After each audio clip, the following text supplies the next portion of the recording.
it's enough for you to refer it to people of knowledge. And in the masjid, there are people of knowledge who have determined the time of Fajr, and so you're okay to follow their timings, bi'idhnillahi ta'ala.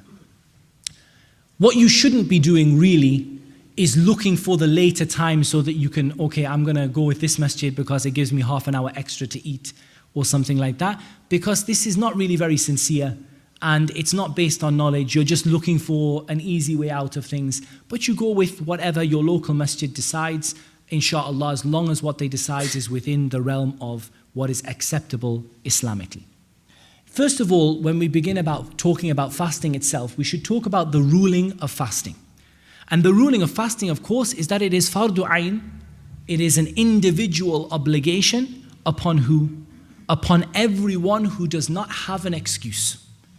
It's an individual obligation upon everyone who does not have an excuse. What do we mean by everyone who does not have an excuse? Of course, they must be Muslim, and they must have reached puberty, and they must be sane in terms of sane of mind.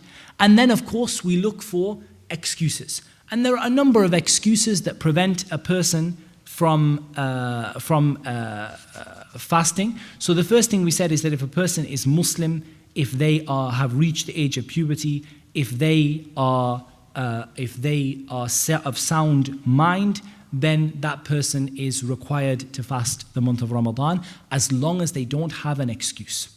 And we know that there are a number of reasons why people have excuses, such as traveling, which we're going to talk about in detail, such as menses and bleeding after childbirth, which we're going to talk about as well.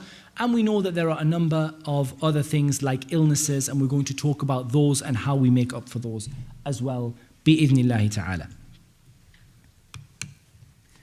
Let's begin, first of all, by dealing with traveling.